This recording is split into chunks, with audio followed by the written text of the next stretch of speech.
आज हम अपना टॉपिक स्टार्ट करने वाले हैं central tendency, measurement of central tendency. Okay, measurement of central tendency. देखो, ये हमारे स्टैटिक्स का फर्स्ट टॉपिक स्टार्ट हो रहा है। टॉपिक को स्टार्ट करने से पहले मैं आपको ये बताना चाहूँगी कि इस टॉपिक कॉन्सेप्ट को पढ़ने की ज़रूरत क्यों पड़ी, किस प्रॉब्लम के सॉल्यूशन के लिए ये यूज़ किया जाता है। क्योंकि अगर आपको ये पता होगा किस चीज़ के लिए यूज़ किया जाता है, किस प्रॉब्लम के सॉल्यूशन के लिए यूज़ किया जाता है, तो आपको इसकी एप्लीकेशन बहुत इजीली समझ में आनी है और आपका इंटरेस्ट भी इसमें बढ़ना है। तो फर्स्ट अगर मैं डिस्कस करूँ तो जो आपका सेंट्रल टेंडेंसी का टॉपिक है ना, ये किसी दो डेटा हमारे पास हैं, उनके बीच कंपैरिजन करने के लिए हेल्पफुल होती है सेंट्रल टेंडेंसी। और कुछ और भी हेल्पफुल है कि उनके ग्रोथ और मेजरमेंट ये सब बताने के लिए हेल्पफुल होती है।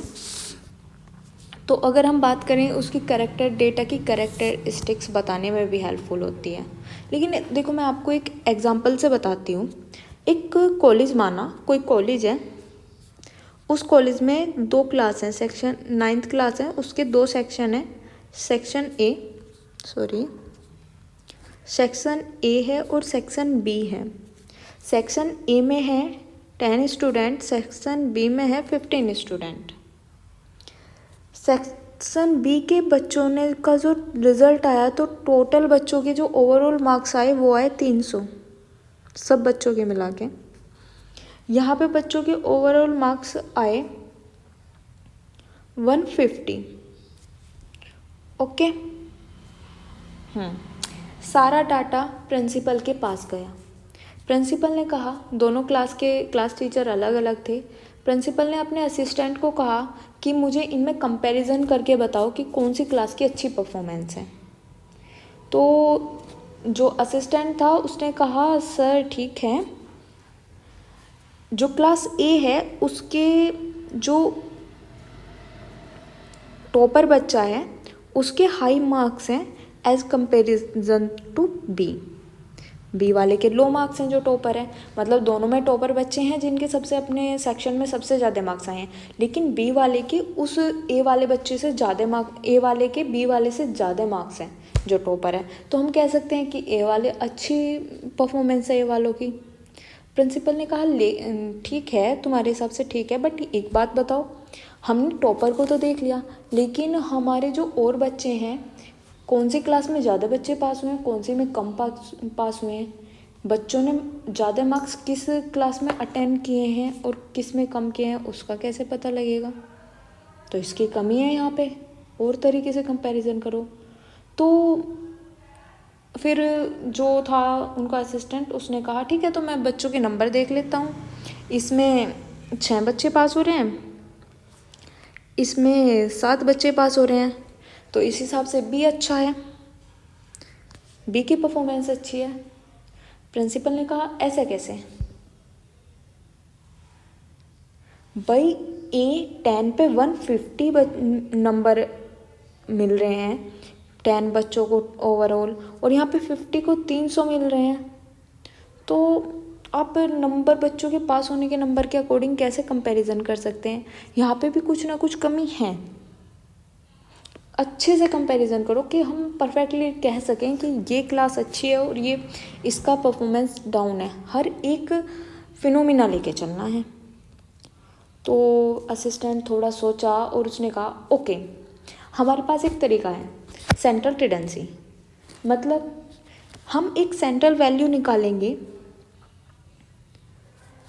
0 से 150 के बीच की और एक 0 से 30 के बीच की,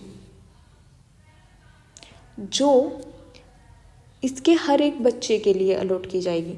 मतलब ऑन एन एवरेज इस क्लास के बच्चों को कितने मार्क्स मिले हैं और ऑन एन एवरेज इस क्लास के बच्चों को कितने मार्क्स मिले हैं, और जब हम उनका कंपैरिजन करेंगे तो वो एक बेस्ट आंसर होगा हमारा। तो इस पर प्रिंसिपल को लगा कि ये अच्छा है, क्योंकि देखो टोटल मार्क्स वही रहेंगे, लेकिन उन्हें बांट देंगे कि 10 बच्चों में उन्हें बांटेंगे तो एक बच्चे पे कितने मार्क्स होंगे, और उससे कंपैरिजन कर लेंगे कि किस बच्चे, कौन सी क्लास के बच्चे के ज़्यादा मार्क्स मिल रहे हैं कौन सी क्लास के बच्चों को। तो प्रिंसिपल ने कहा, ये अच्छा है। तो यहाँ पे क्या करा, 150 को 10 से डिवाइड किया तो आंसर आया 15। यहाँ 50 को 300 को 15 से डिवाइड करा तो यहाँ आया 20। तो जो सेक्शन ए है उसके बच्चों के ऑन एन एवरेज 15 मार्क्स आ रहे हैं और सेक्शन बी के 20। तो यहाँ पे ज़्यादा वैल्यू किसकी है, बी वाले की। तो यहाँ पे कहा फिर असिस्टेंट ने कि सर अब मेरे हिसाब से क्लास बी अच्छी परफॉर्मेंस कर रही है। तो प्रिंसिपल ने कहा इट्स गुड, क्योंकि यहाँ हम हर एक बच्चे की परफॉर्मेंस को इंक्लूड कर पा रहे हैं। तो यही होता है आपका सेंट्रल टेंडेंसी, कि वो सेंट्रल वैल्यू जिसके आसपास वैल्यू वेरी करती है हर बच्चे की। क्योंकि 10 बच्चे होंगे, किसी ने कम मार्क्स लिए होंगे, किसी ने ज़्यादा। हमने ऑन एन एवरेज एक ऐसी वैल्यू निकाल ली कि जो सबके लिए सूटेबल है, कि जो बच्चे ने मार्क्स ऑब्टेन करे होंगे या तो उससे थोड़े बहुत कम या उससे थोड़े बहुत ज़्यादा, लेकिन बीच की वैल्यू वही रहनी है कि उसके आसपास ही वेरी करनी है। तो हमने वो वैल्यू निकाल ली। और सेंट्रल टेंडेंसी आपको किसी भी डेटा की वो वैल्यू निकालने में ही हेल्प करती है। ओके, अब चलते हैं हम अपने सेंट्रल टेंडेंसी के टॉपिक पे। इसकी डेफिनेशन पढ़ेंगे, अच्छे से काम करेंगे। देखो मैंने सिर्फ हाईलाइट कर रखे हैं जो टॉपिक हमारे लिए इंपॉर्टेंट है, जो हमें पढ़ लेने चाहिए। क्योंकि अगर आप मेजरमेंट ऑफ सेंट्रल टेंडेंसी का मीनिंग अच्छे से समझ लेंगे तो फिर आपके उसकी एप्लीकेशन समझने में कोई भी प्रॉब्लम नहीं होनी है। ओके, तो डिस्कस करते हैं। मेजरमेंट सेंट्रल टेंडेंसी कह लो या एवरेज कह लो, बात एक ही है। Is a figure which represent the large number of observation in A concise और सिंगुलर नंबर डेटा। एक सिंगल वैल्यू लेते हैं पूरी डेटा सीरीज के बेस पे। आपके पास एज है, एक फैमिली के 10 पर्सनों की एज है आपके पास। आपने ना उन 10 पर्सनों के लिए एक ऐसी सिंगल वैल्यू निकाल ली जो उन सब की एज को रिप्रेजेंट कर रही है, सिंगल न्यूमेरिकल डेटा। ओके, वो आपकी सेंट्रल टेंडेंसी कहलाएगी। अब क्या है, it is typically size which describe the central tendency. It is a representative value, वो एक रिप्रेजेंटेटिव वैल्यू होती है। अब देखो आपको बता दूँ, सेंट्रल टेंडेंसी जो होती है रिप्रेजेंट करती है, लेकिन क्योंकि इसमें सिर्फ न्यूमेरिकल डेटा को एग्जामाइन करा जाता है और उसके अकॉर्डिंग कंप्यूटेशन कर देते हैं अपने रिजल्ट का, तो यहाँ पे कुछ लिमिटेशन होती है। ये हर केस में ज़रूरी नहीं है कि बिल्कुल सही रिजल्ट दें, तो ये इसकी लिमिटेशन होती है। Around which all value of the variable cluster और कंसंट्रेटेड, उसके चारों तरफ ही ये वैल्यू कंसंट्रेट करती हैं। ये मैं आपको बता चुकी हूँ। अब यहाँ पे कुछ डेफिनेशन दी गई है एवरेज की, या फिर आप कह सकते हैं सेंट्रल टेंडेंसी की। जो इम्पोर्टेंट है फर्स्ट ये, वो सारा आपको क्रिस्प दे रही है इसके डेफिनेशन का। तो N average is a single value with in the range of data that is used to represent all of the values in the series. Okay, एक सिंगल वैल्यू होती है डेटा की रेंज की जो रिप्रेजेंट करती है all of the value in the series. वही बात की गई है। Since an average is somewhere within the range of data, जो डेटा की रेंज में होगी वही वैल्यू होगी वो एवरेज की या सेंट्रल टेंडेंसी की। Sometime called a measure of central tendency, इसको sometime measure of central tendency भी कहते हैं। ये भी यही है। आप कंक्लूजन देख लो अब। Average is a single value that represent group of value, पूरे ग्रुप ऑफ वैल्यू को रिप्रेजेंट करने वाली एक सिंगल वैल्यू एवरेज होती है। Such a value is of great significance because it depicts the characteristics of the whole group, क्योंकि वो पूरे ग्रुप की कैरेक्टरिस्टिक्स को रिप्रेजेंट करती है। राइट, अब आपके इसके अंदर जो आपके कॉन्सेप्ट्स आने वाले हैं वो देखते हैं। यहाँ पे आपको सेंट्रल टेंडेंसी के कुछ मेथड्स मिलेंगे निकालने के, मतलब आपके इसके अंदर टॉपिक्स आएंगे। सबसे पहले तो आपका पोजिशनल एवरेज। अब पोजिशनल एवरेज क्या होगा, इसमें सिर्फ हम पोजीशन देखेंगे, मिड की पोजीशन या फिर हायर नंबर कौन है, मतलब सबसे ज़्यादा बार कौन रिपीट हो रहा है, या मिड में कौन है, बीच में कौन है डेटा के। डेटा को क्रोनोलॉजिकल ऑर्डर में लगाना उसके बाद देखना कि उसमें मिड में कौन सा है, या फिर देखेंगे हम डेटा में सबसे ज़्यादा बार रिपीट कौन सा हो रहा है। वो डिपेंड करेगा हमारे पास किस तरह का डेटा है।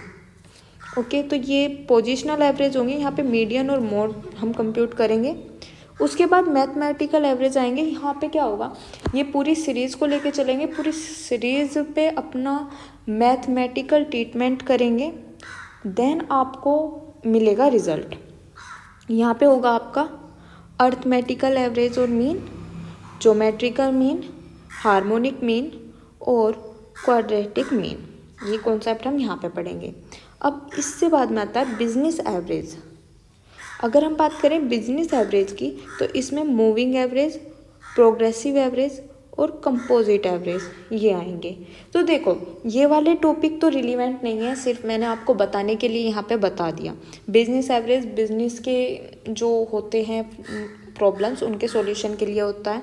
यहाँ पे मीन जो होता है, मीन पूरे डेटा को, अगर किसी को बहुत अच्छी तरह से करनी है किसी चीज़ का कंप्यूटेशन, कंपैरिजन किन्हीं चीज़ों के या कैरेक्टरिस्टिक्स देखनी है डेटा की, तो इस वाले मीन का होता है। और ये कुछ सिचुएशन अलग अलग होते हैं। ज्योमेट्रिक मीन कुछ अलग सिचुएशन में डिफाइन होता है। मतलब क्या होता है, हमारे पास जो डेटा अवेलेबल है ना, उसके अकॉर्डिंग मेथड यूज़ किया जाता है। तो ये और मैथमेटिकल एवरेज उसी के अकॉर्डिंग होते हैं, और इन पे ना फर्दर अलजेब्रिक ट्रीटमेंट हो सकता है। ओके, मतलब फर्दर इनमें मैथमेटिकल ट्रीटमेंट हो सकता है। ये हो गया आपके टॉपिक्स। तो नेक्स्ट वीडियो में हम इन टॉपिक्स को स्टार्ट करने वाले हैं। हम पहले मोड देखेंगे, उसके हम प्रैक्टिकल क्वेश्चन भी देखेंगे, कैसे कंप्यूट करते हैं, उसका मीनिंग क्या होता है। ओके, तो आई होप आपको यहाँ पे सेंट्रल टेंडेंसी का मीनिंग तो अच्छे से समझ में आ गया होगा, किस लिए यूज़ करते हैं वो भी समझ में आ गया होगा। अब हम अपने आगे की टॉपिक्स देखेंगे, उनकी प्रॉब्लम्स देखेंगे, उनके सॉल्यूशंस देखेंगे। Thank you so much. अगर आपको वीडियो अच्छी लगी हो तो प्लीज़ चैनल को सब्सक्राइब ज़रूर कर लेना। स्टैटिक्स से रिलेटेड और अदर नॉलेजेबल वीडियो मैं आपके लिए डालती रहूँगी। Thank you so much for